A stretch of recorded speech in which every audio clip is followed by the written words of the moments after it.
The stain on my thumb looked harmless at first, just a faint smudge of black ink along the curve of the nail bed. I'd been asleep no more than 6 hours. No visitors, no documents, no memory of writing anything. But I know what ink smells like, and that morning my hand reeked of it. It wasn't the first strange thing that had happened lately. My name is Helen Murrow. I'm 78 years old. I've lived in the same cedar-framed house for 46 years. My late husband and I built it from scratch, literally. He poured the foundation himself with help from his brother. I handled the wiring and tiling after work, back when I had knees good enough to kneel for hours. We raised our son here. We buried my husband 10 years ago. I've kept this place standing on my own since then. And now something's off. It started small. A drawer not quite shut. A teacup placed in the wrong cabinet. My bedside clock blinking as if the power had gone out while I was asleep. But none of the other clocks had reset. I thought I was being forgetful, which happens, even when your mind is clear. At 78, you're allowed some absent-mindedness. But last week, I found a piece of mail I didn't remember receiving. A letter from a notary's office I'd never visited. Inside, a blank envelope. No return address. No message.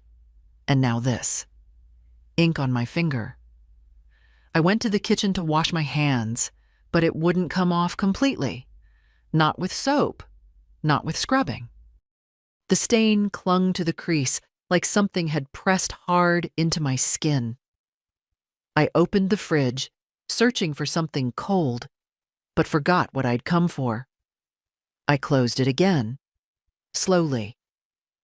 Then I went to the living room, where the morning sun always lands on the arm of the recliner. That's where I do my reading. That morning, I didn't pick up a book. I sat there for almost half an hour, looking at nothing in particular, listening to the clock. Then I called my neighbor, Celia, who's a nurse and a good friend, though we aren't close the way women used to be in our younger days. We respect each other's quiet. But she answers when I call. Celia, I said, do you know how long it takes ink to fade from skin? Depends on the ink, she replied. Why? I told her about the stain. She paused. You didn't sign anything in your sleep, did you? It was a joke, a dry one, but something in my silence made her stop. Helen? No, I said, my voice flatter than I expected. But what if someone used me to sign something? What do you mean? I mean, I said, looking again at my thumb, what if someone took my fingerprint while I was asleep? There was a long pause. I'll come over, Celia said. She arrived with a thermos of tea and a flashlight. I'm not checking for monsters, she said with a smirk. I want to look around your doors, your locks. She did a quiet sweep of the house, found nothing broken, nothing missing. But she stopped at the back window and frowned. What? Do you always keep it unlocked? I don't, I said. And that latch is on the inside. She didn't say anything more, but I saw the look in her eyes, doubt or worry. That night, I locked every door twice, pulled the curtains tight, took my cup of tea and stared at my thumb until it faded to a faint gray line. And when I went to sleep, I did so wearing gloves, not for warmth, but to see in the morning if they'd be gone. They weren't. But 3 days later, I received a letter from the county recorder's office. An automatic notice. Transfer of property documents have been registered. Final review pending. I read that sentence 6 times before I understood what it meant. Then I put on my shoes, got my handbag, and walked to the courthouse. The courthouse smelled like old carpet and copier toner. It was a Thursday, just past noon, and the reception desk was empty except for a young woman tapping on her phone with acrylic nails like bird claws. She didn't look up when I approached. "I received a notice about a property transfer," I said. She glanced at me, then at the envelope I was holding. "Residential or commercial?" "Residential, my house." She blinked, then turned to her computer. "Name?" "Helen Murrow. It was filed under my name." She clicked through something on her screen, then frowned. "Do you have ID?" I passed her my license. She stared at it, then at the screen again. "It says here the property's being transferred to Akira Dillon." I felt my knees tighten, but I didn't sit.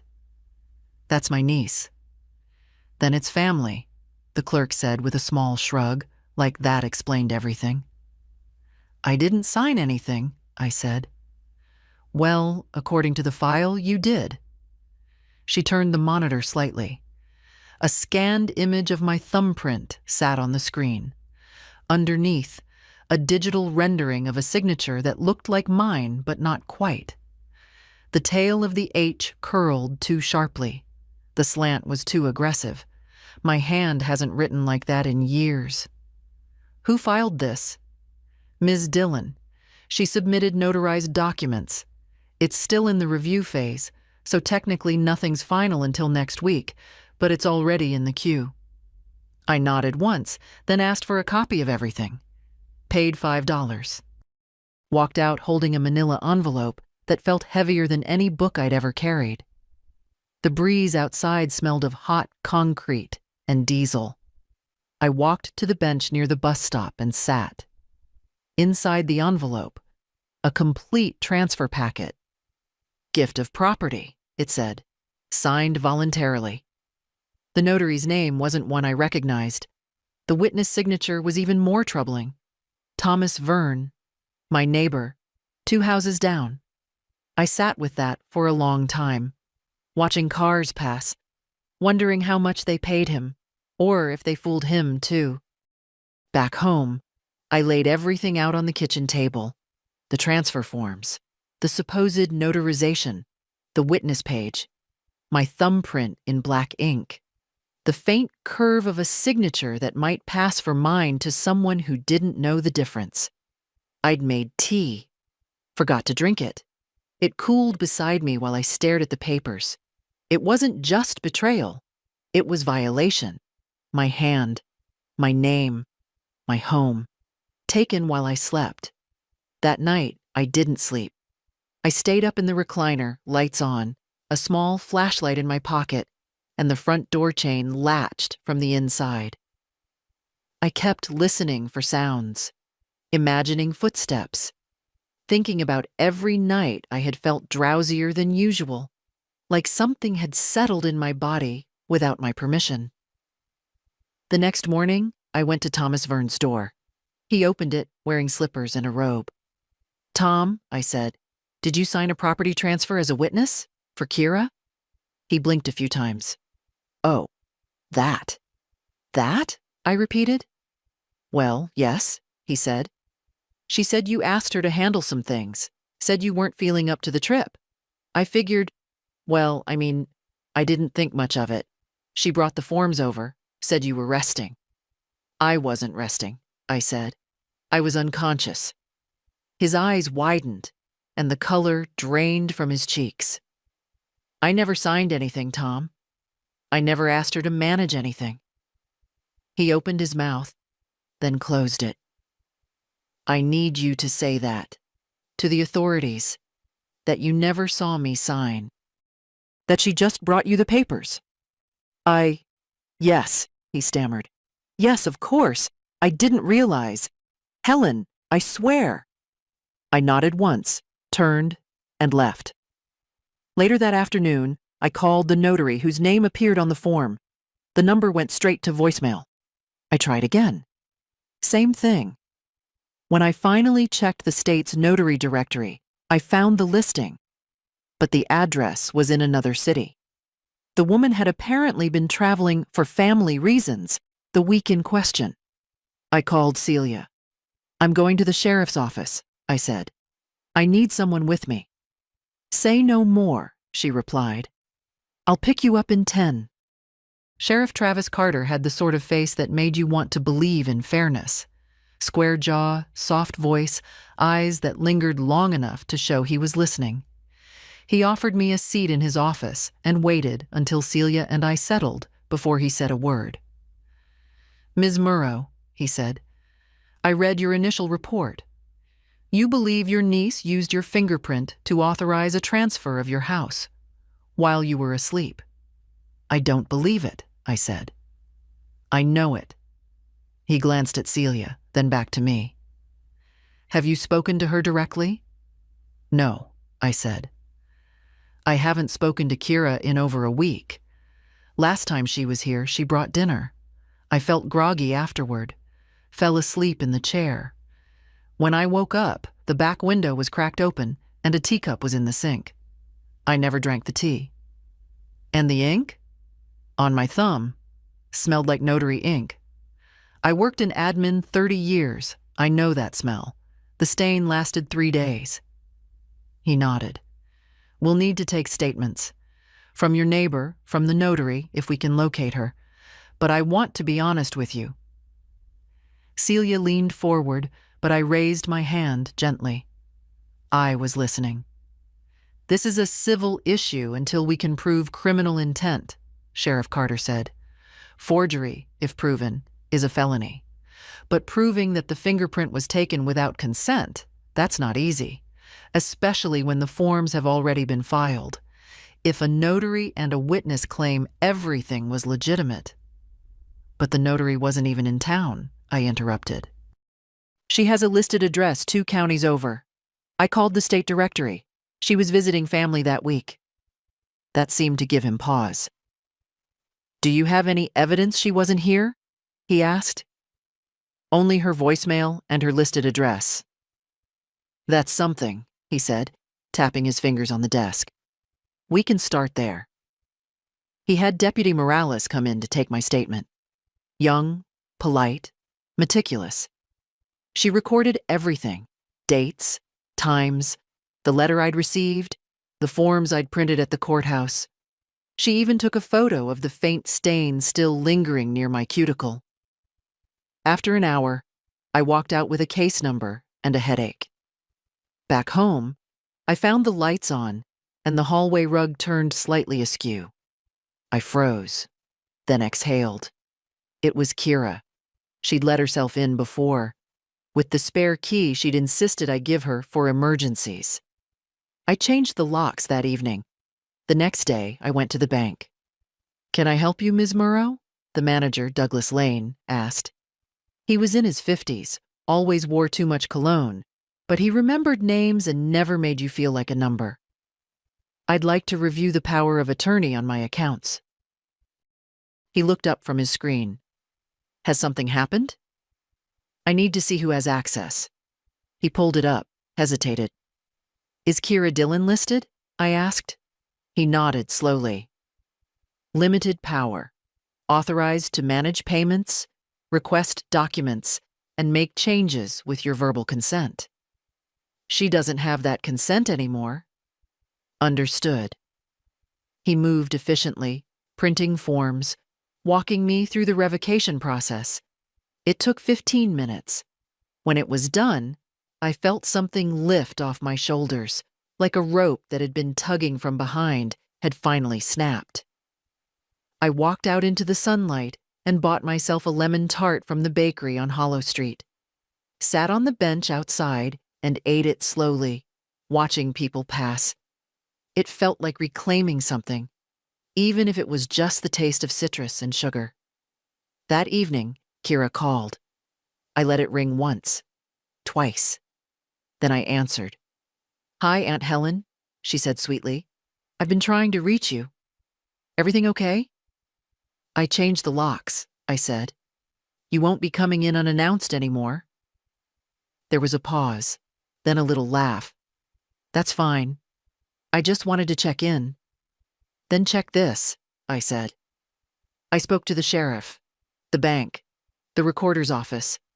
I know everything." She was silent.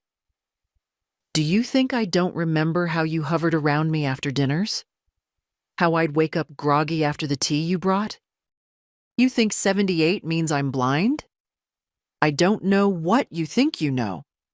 I know you forged a transfer with my fingerprint. I know you filed it while I was unconscious. And I know your so-called witness never saw me sign a thing. Her tone shifted. Listen, I don't know what's gotten into you, she snapped. But maybe it's time to talk about options. Maybe you shouldn't be alone in that house anymore. And there it was. The shift from sweet to threatening. From checking in to taking over. Kira, I said, the next time you call me, it better be through a lawyer. And I hung up. The next morning, there was a car parked across from my house. Gray sedan. Tinted windows. I watched it from behind the curtain, unmoving, for half an hour. No one got out. No one rang the bell. It left just before noon. I made a note of the plate. At 78, you learn not to call everything paranoia. Sometimes the world really is shifting around you, and no one tells you until it's too late. But I've lived too long to play the quiet victim. I've seen neighbors swindled out of their homes, women who couldn't fight back or didn't think they could. I won't be one of them. That afternoon, Celia and I drove to the notary's office listed on the transfer document. 2 towns over. A converted craftsman bungalow with a shingle roof and a wooden sign out front. Langley and Daughters, notary services.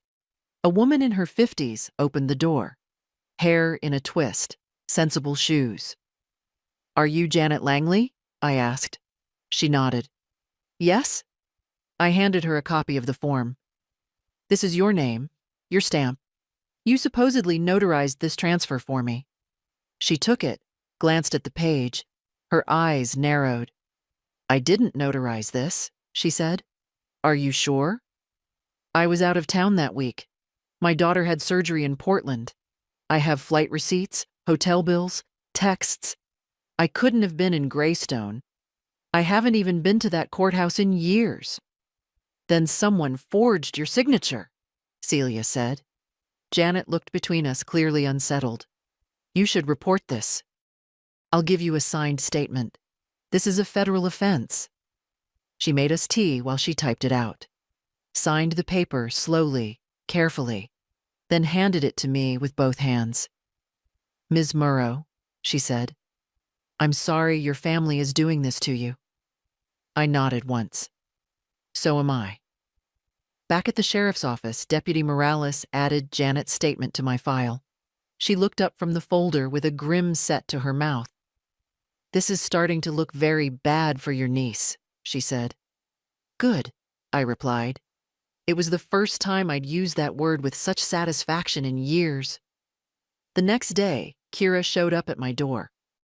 She didn't knock, just stood there, arms crossed, like she expected me to fold the moment she showed her face. Aunt Helen, she said, we need to talk. I opened the door just enough to block the entrance with my body. You can say what you need to from the porch. Her expression tightened. You're embarrassing yourself. You're chasing shadows. People are starting to talk. Let them talk, I said.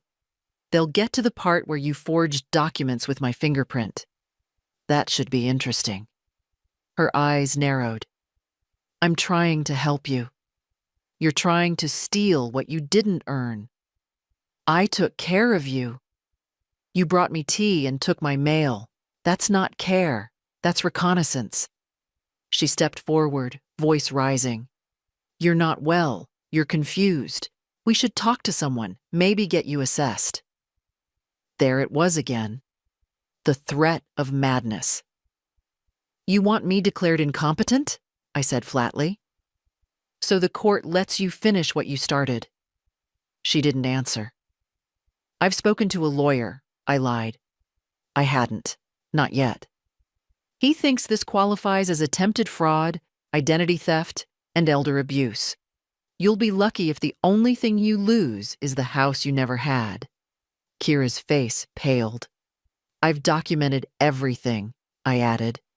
Every call, every letter, every night I woke up feeling drugged after your visits. For a second, she looked like a child caught stealing. Then the mask snapped back in place. "You're making a mistake," she said. "No," I replied. "You did. And now you're going to find out what it feels like to be shut out." I closed the door. This time, I locked it from the inside. Then I went to the kitchen, sat at the table, and opened the phone book. I wasn't bluffing anymore.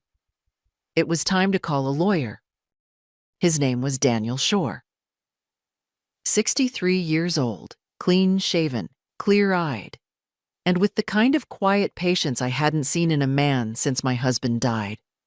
His office was on the second floor of a squat brick building above a closed-down travel agency. When I told him my story, he didn't interrupt. He just listened, pen still in hand, not scribbling a single note until I was done.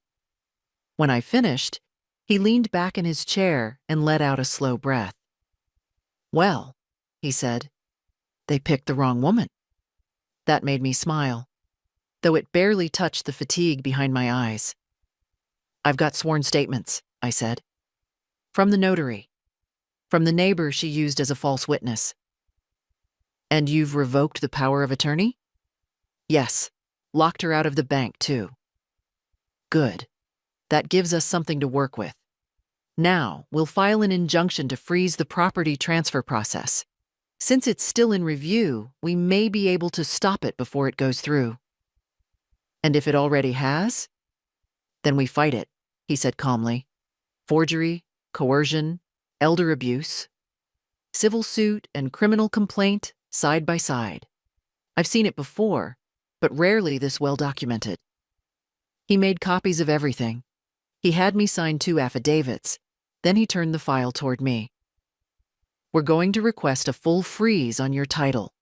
Nobody touches the house until this is resolved. That includes Kira." "Good," I said. "Let her find somewhere else to squat." He didn't ask me why Kira had done it. He didn't ask if I'd ever forgiven her mother, or why I'd kept her in my life all these years. He didn't need to. "Do you want to press charges?" he asked. I looked out the window. The trees were turning already, rust-colored leaves dancing across the glass like something too tired to hold on. "Yes," I said. "I want her to feel the weight of what she's done. Then we'll proceed." Back home, I found a note shoved under my door. Folded twice, no envelope. "You're ruining everything. Stop before it gets worse." No signature. But I recognized the handwriting. Kira always looped her Y's too tight. She was sloppy when she was afraid. I took a photo of the note and sent it to Daniel. Then I taped the paper into a plastic folder, marked the date and time. I kept it next to my old photo albums. That night, Celia stayed over. I didn't ask. She just showed up with a casserole and an overnight bag and said, "Move over. I'm taking the recliner." I let her. We didn't talk much, just watched an old black and white movie on low volume and listened to the autumn wind rake against the windows. At one point, she said, "Do you think she planned this for months?" I didn't answer right away. "Yes," I said eventually. "I think she thought I wouldn't notice, or wouldn't fight. She's going to regret that. I know." The next morning, the sheriff called. "We've reviewed the statement from the notary. Our office is opening a criminal investigation," he said. "We'll be interviewing your niece this week." I thanked him, then sat back in the kitchen chair and looked at the familiar shape of the cabinets, the worn edges of the counter where years of chopping had left faint scars. I thought about all the women I'd known over the years who never stood up, who let people take and called it love. Not me. Not anymore. They served Kira the summons on a Tuesday. I didn't hear it from her, of course. I heard it from Celia, who heard it from Deputy Morales' sister, who worked the desk at the courthouse. Small towns have their downsides, but information moves quickly when it wants to. Celia called while I was trimming the dead heads off my rose bushes. They handed it to her in the parking lot, she said. Right in front of the pharmacy. You should have seen her face. I didn't ask what it looked like. I could imagine it perfectly. Tight mouth, eyes wide, a twitch at the corner of her lip, like she was deciding whether to cry or scream. I went inside and put the shears away. Then I sat at the table and opened the envelope Daniel had sent the day before. Inside, copies of the injunction order, confirmation that the transfer of property had been legally halted, and a printed summary of our pending case. Kira Dillon is being investigated for attempted fraud, forgery, and elder abuse. The words looked sterile on the page. Professional. Legal. But behind them, I felt something else rise in me. Not satisfaction exactly, not yet. Just the beginning of justice stretching its limbs after a long nap. Later that day, I got another call. Not Kira, my sister, Luann. We hadn't spoken in months. Not because of any big fight, just a slow erosion over time. Life got quieter. People stopped calling unless they needed something. Helen, she said, I just heard. What in God's name is going on with Kira? So she knew. I could ask you the same, I replied. She said you were confused, that you were lashing out. I'm neither. Silence stretched between us. She didn't tell me about the house, Luann said quietly. Not a word. That's because she knew what she was doing was wrong. I raised her better than that. I'm sure you thought you did. She didn't defend Kira again. She didn't apologize either. Just sat in that uneasy space between the two. Let me know if you need anything, she finally said. I needed someone to notice, I said. That's past now. When we hung up, I didn't feel angry, just emptied of hope where family was concerned. That evening, I found Kira parked outside again. This time, she didn't hide it. She got out of her car as I approached the gate, dressed too neatly, as if she thought presentation could still save her. You don't have to go through with this, she said. We can fix it. Settle. Quietly. I told you, I said. You'll speak to me through a lawyer. Aunt Helen, this is going to destroy my career, my future. And you tried to destroy my home, I said. Funny how those things balance. You're being vindictive. No, I'm being precise. She opened her mouth, then closed it. Her eyes flicked toward the porch, as if part of her still expected to be let in. As if years of my kindness could be weaponized one last time. I turned my back to her and walked away. The next morning, I received a letter from Daniel. Her lawyer had reached out. They were offering a deal. If I dropped the criminal complaint, Kira would relinquish all claims to the house. No contest, no appeal. I stared at the letter a long time. Then I picked up the phone and called Daniel. I'm not dropping anything, I said. And for the first time in weeks, I heard him smile. By the end of the week, my mailbox was full.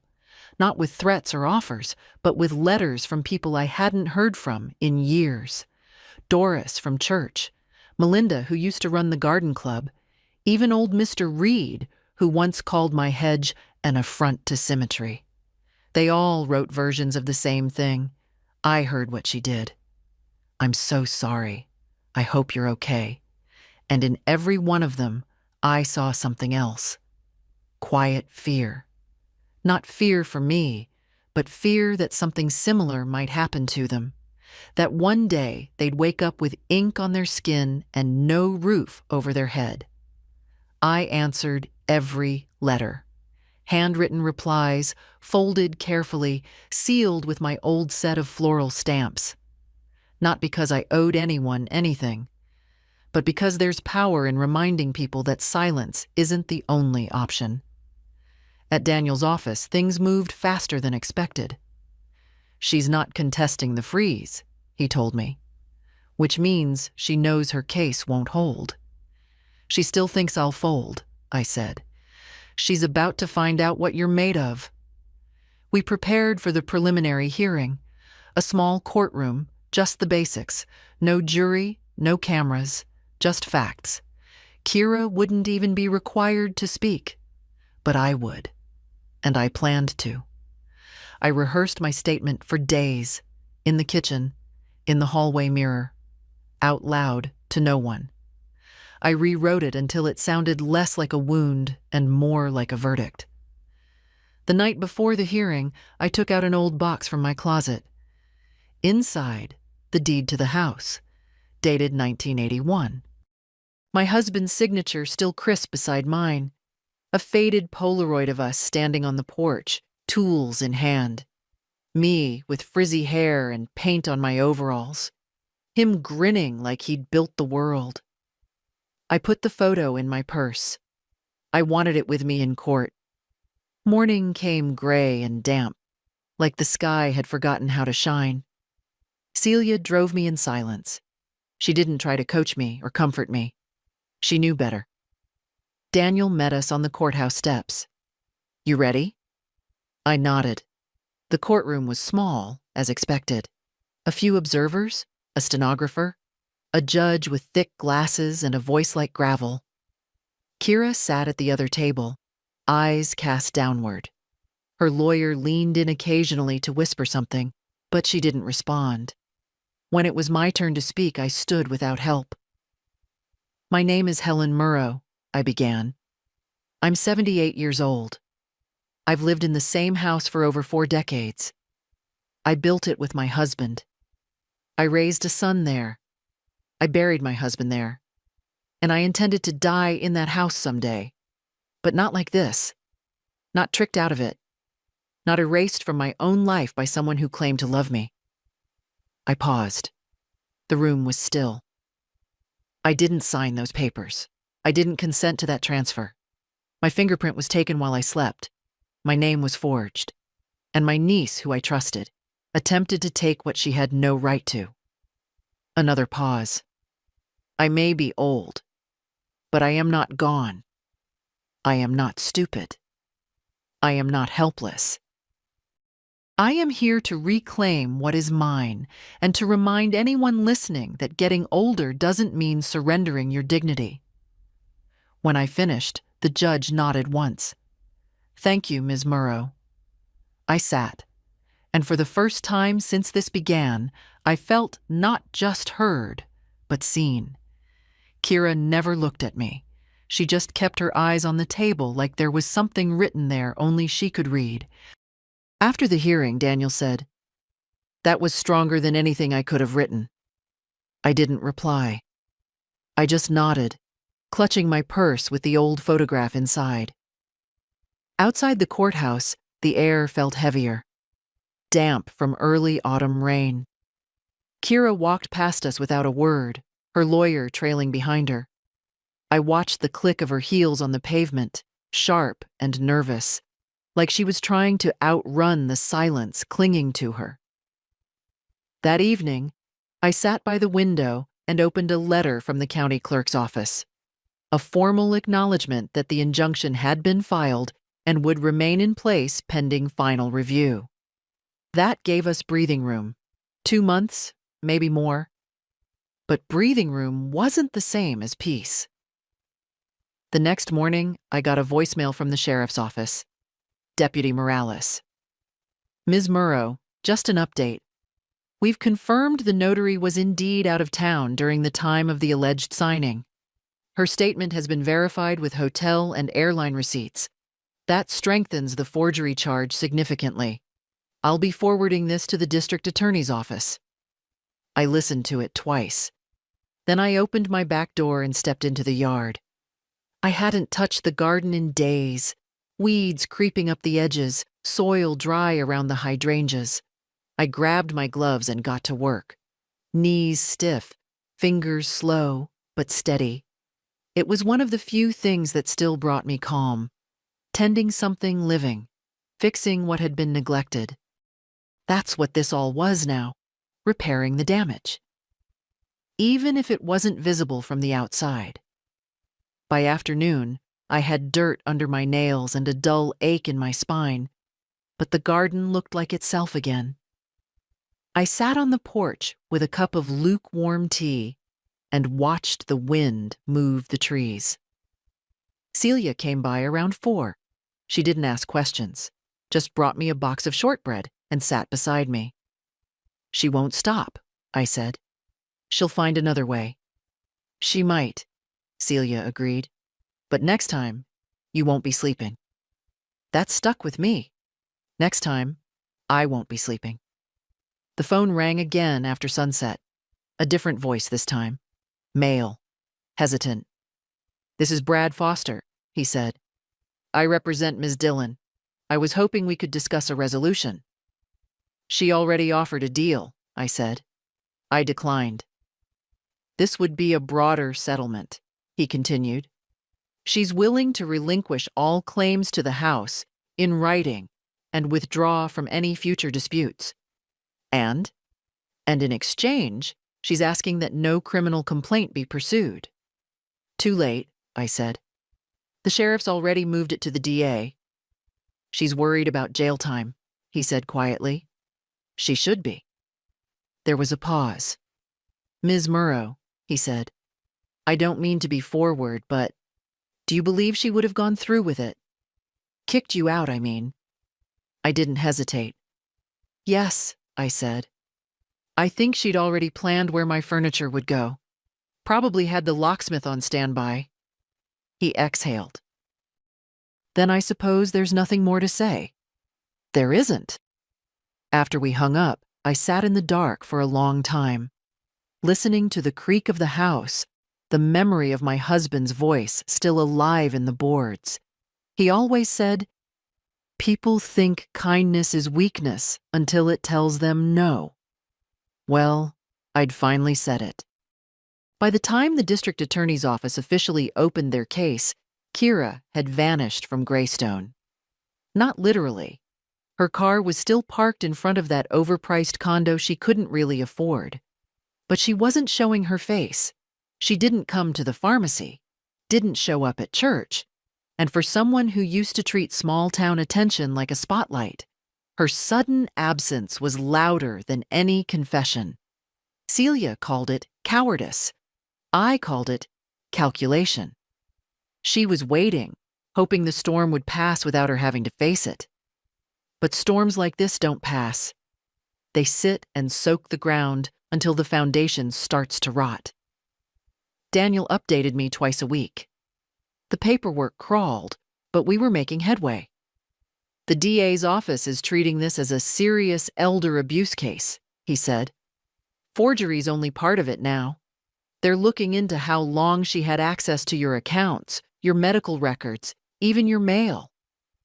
I nodded. I remembered the way bills went missing, how she used to sort my letters to be helpful, the way she'd hold my pills and remind me, "You already took one," when I hadn't. How many months had she been preparing?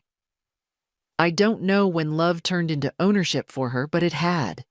Like I was a plot of land waiting to be acquired. Not anymore. 2 weeks later, I received a notice from the bank. A failed attempt to access my accounts. Someone had tried to log in using an old authorization code. The system flagged it and blocked the IP. Daniel had that notice added to the case file the same day. The next morning, I did something I hadn't done in years. I drove myself out of town. It wasn't far, just 20 minutes to the lake, the same one where my husband and I used to go in our younger years.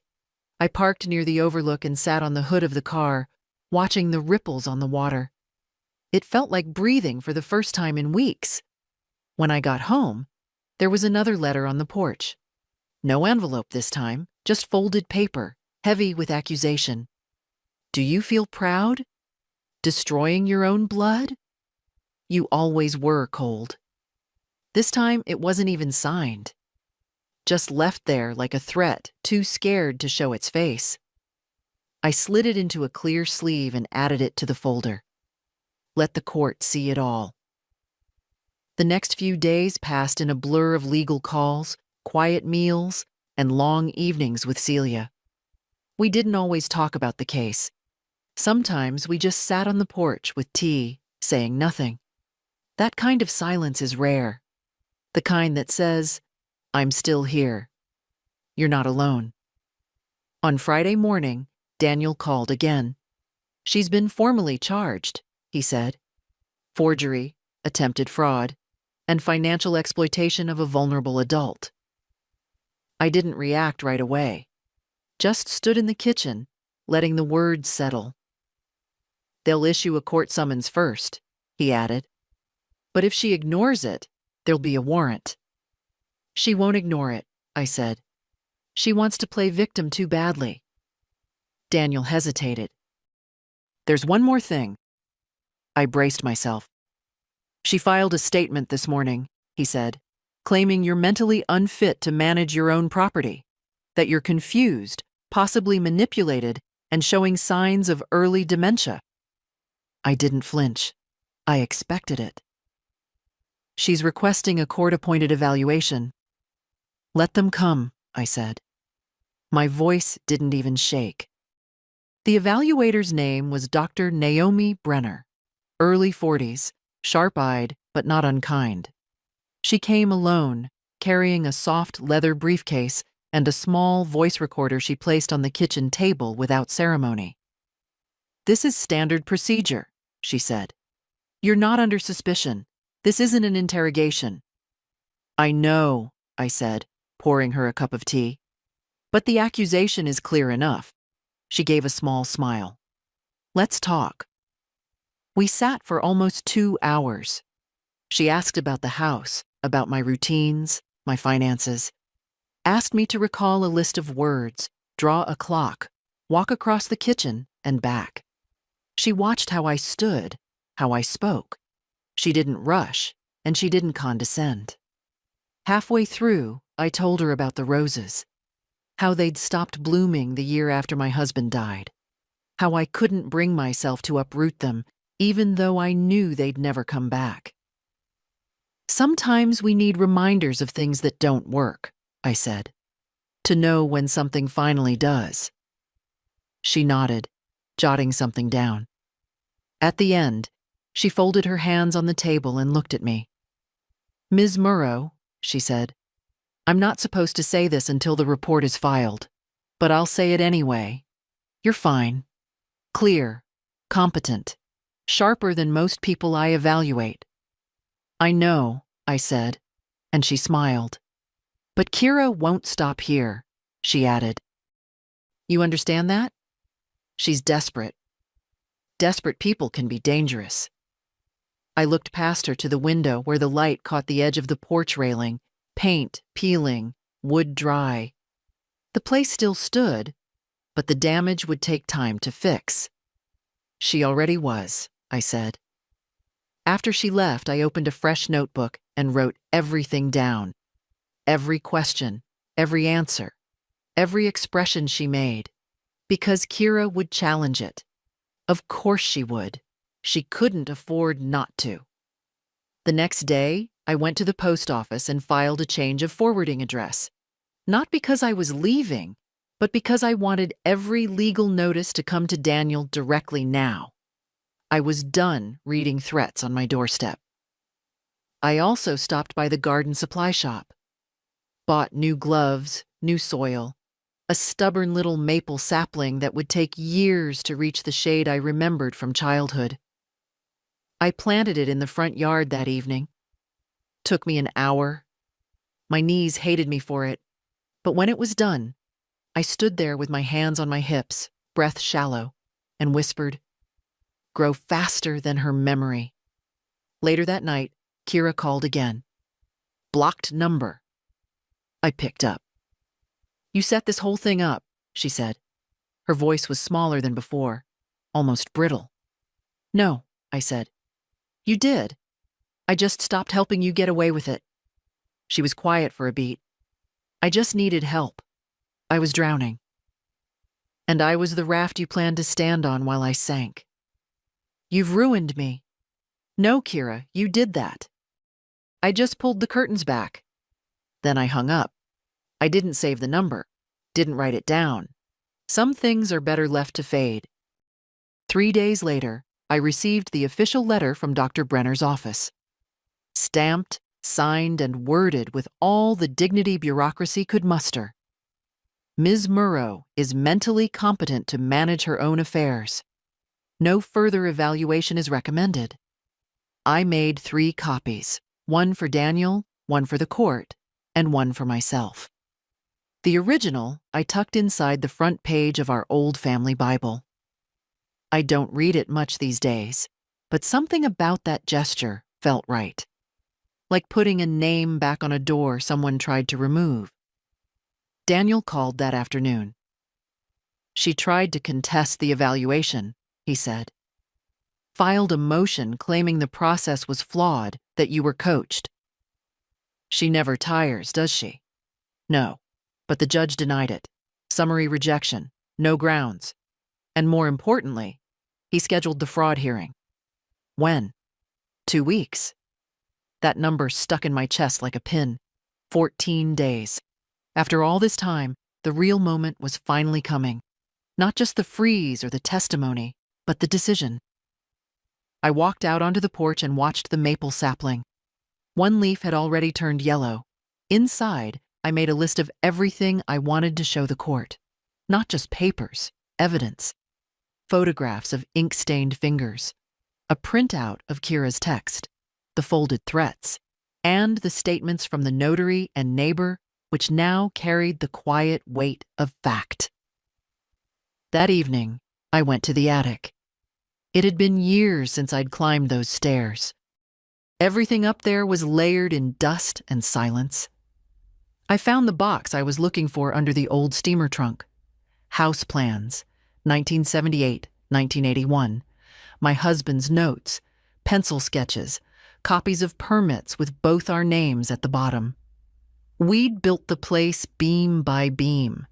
You don't erase that with a stolen signature. I brought the box down and spent the evening sorting. It wasn't for the court. It was for me, to remember what I was fighting for. The next morning, Celia knocked with 2 cups of coffee and a face that said she didn't like what she'd just heard. She's talking to people, she said. Trying to spin this. Of course she is. She says you've turned everyone against her, that this is revenge. I sipped my coffee. Good. Let her be loud. The truth doesn't have to shout. Celia studied me for a long moment. You scared? I considered that. No, I said. Just tired of waiting to breathe. A few hours later, Daniel dropped by with a manila folder. Everything's ready, he said. Your witness list is confirmed. The judge has approved all the statements.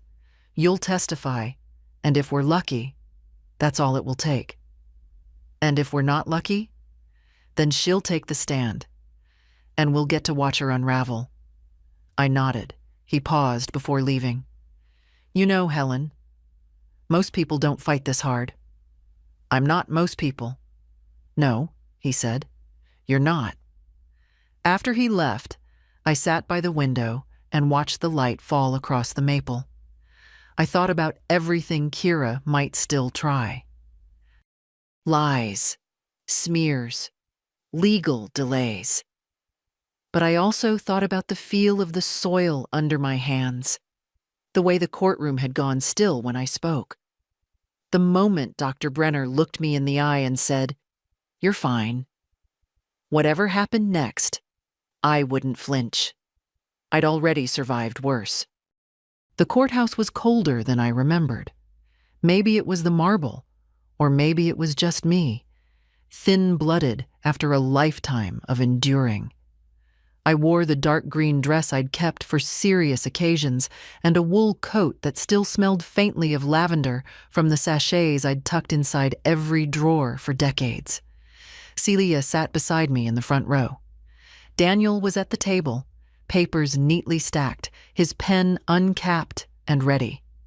Across the aisle, Kira's chair was empty. "She'll show," Daniel said without looking up. "She always wants the last word." And she did. She entered 5 minutes before the judge, flanked by her attorney, dressed in black, like she was the one mourning. She didn't look at me, didn't look at anyone, just sat down and adjusted her collar like she was on her way to a luncheon, not a reckoning. The judge called us to order.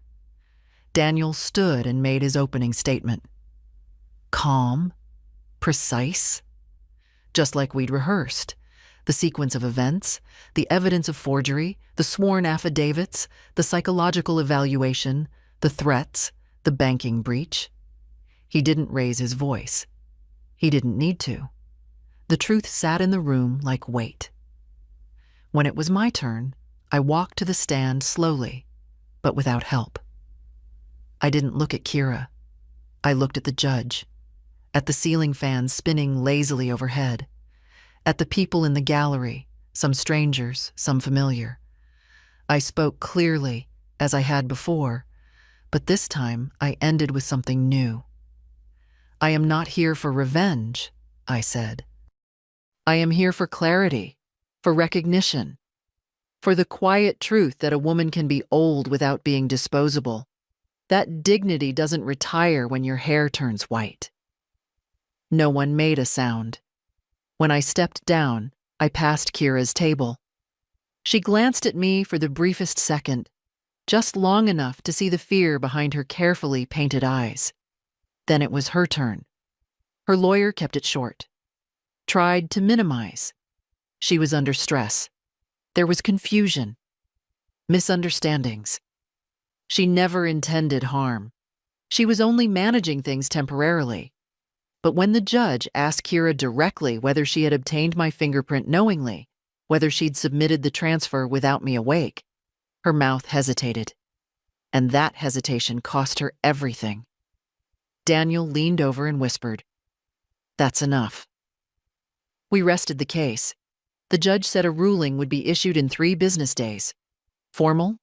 Expected. But we all knew how it would go.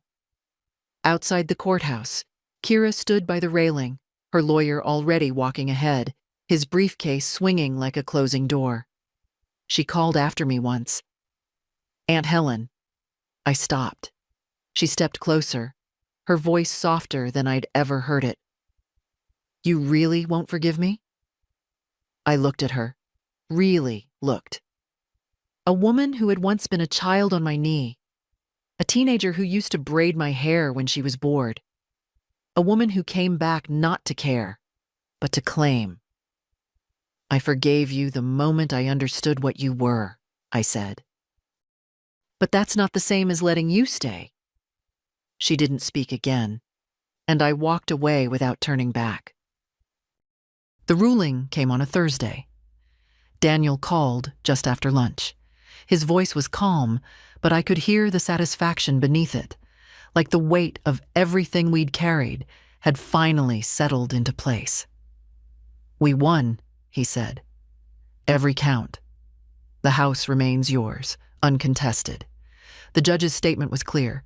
Kira acted with intent to defraud, using deceptive means and abusing a position of trust. She's barred from making any future claims. I didn't cry. Not then. I just closed my eyes and let out a breath I hadn't known I'd been holding for months. "There'll be a restitution hearing," Daniel added. "They may require her to pay your legal fees." "I don't care about that," I said. "She can keep her money." "Even so," he said, "it's over." But it wasn't. Not entirely. That evening, I opened the old cedar chest in the hallway, the one with our wedding photos, the land deed, the notes my husband scribbled when we first mapped the layout of the house. I laid everything out on the kitchen table and looked at it all like a museum of my life. 46 years in one place. Every beam, every tile, every winter draft. It had never been just a house. It was the last thing left that hadn't been taken. Until now, I hadn't realized how close it had come to disappearing, not with a fire or a storm, but with a pen, a fingerprint, a lie. That's how they do it these days. The next day, Celia came by with flowers, wild marigolds. "You don't strike me as a marigold person," I said. "They're stubborn," she said. "Grow anywhere, even through concrete." We sat on the porch and said nothing for a long time. Just watched the wind move the trees, the maple sapling still holding fast in the soil I'd given it. At one point, she turned to me and asked, "What will you do now?" I didn't answer right away. Eventually, I said, "Live here." It sounded simple, but it wasn't. It meant unlocking the doors again, reclaiming the quiet without fear, letting the sun pour in through the windows without wondering who might be watching from the car across the street. It meant planting new things, letting old things die. That night, I slept without gloves, without lights on. I locked the doors just once, and I let myself believe that maybe, for the first time in months, I could stop bracing for the next betrayal. In the morning, there were no new letters on the porch, no voicemails from unknown numbers, just birdsong, and the sound of the wind through clean windows. I poured a cup of coffee, opened the screen door, and stood barefoot on the porch. It was mine again. All of it. A week passed before I saw Kira again. It was at the grocery store. I'd gone early, before the crowds, hoping for a quiet trip. Just bread, milk, and the good honey they only stock once a month. She was standing near the frozen foods, her cart empty, her eyes scanning the labels like she might find something else there. She looked thinner, not sick, just stripped down, like someone who'd been caught trying to wear a life that didn't fit. Our eyes met. I didn't look away. She gave a small nod, half a greeting, half surrender, and turned down another aisle. I didn't follow. There was nothing more to say. The community, too, had changed. People greeted me differently now, not out of pity, but with a kind of cautious respect, as if they'd seen something in me they hadn't expected. Doris from church invited me to speak at the women's circle. Just about strength, she said. About what it means to hold your own. I declined. Not because I didn't want to help, but because I wasn't ready to become a story for others yet. This was still mine, still too close. Daniel stopped by the house with final papers, court-certified documents stating the full reversal, the official dismissal of Kira's petition, the dismissal of all her claims. "You could file a civil suit for damages," he said.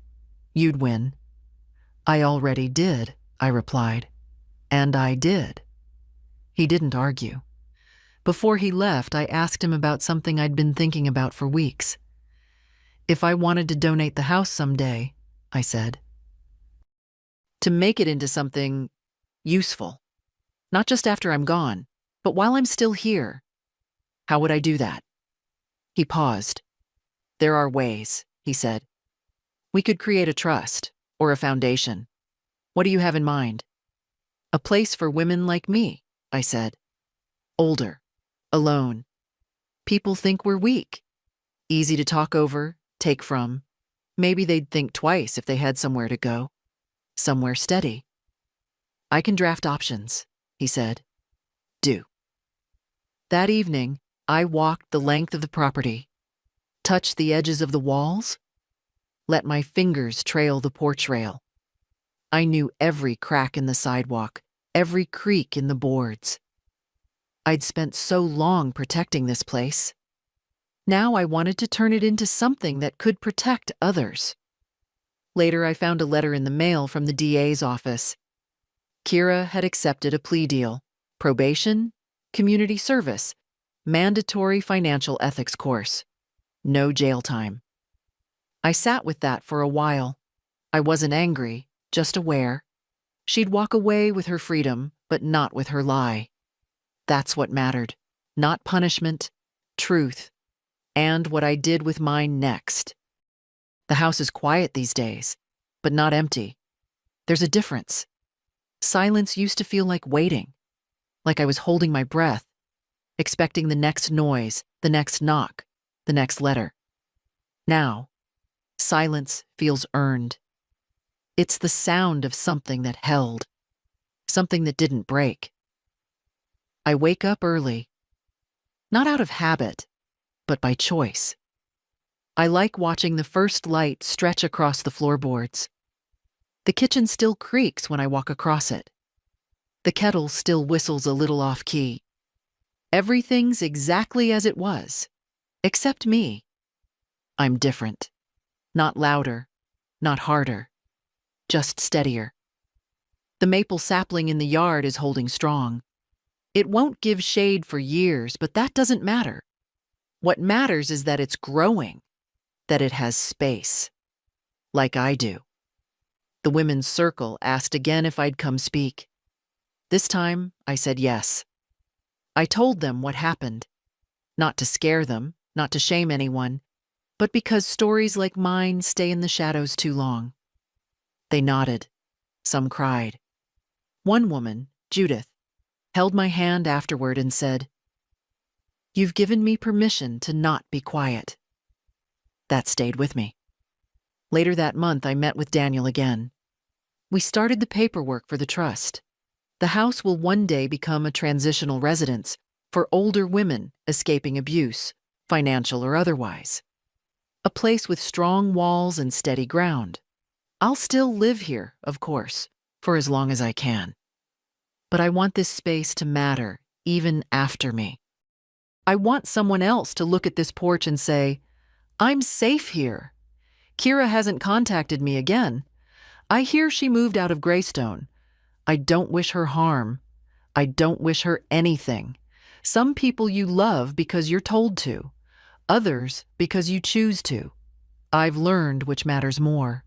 My garden's blooming again. The hydrangeas came back this year. I hadn't expected them to. But sometimes things return when you stop waiting for them and start tending what's left. If you're reading this and thinking that could have been me, let me tell you something plain. It's never too late to stop the taking. Never too late to call something wrong, even if you loved the one who did it. You don't have to scream to be strong. You don't have to be cruel to be firm. You just have to say no, and then say it again. If this story stayed with you, if it made you pause or breathe deeper or think of your own porch, your own name, your own worth, then let it matter. Share it. Speak it. And if you're a woman who's been made small in her own house, remember, it's still yours. It's still yours.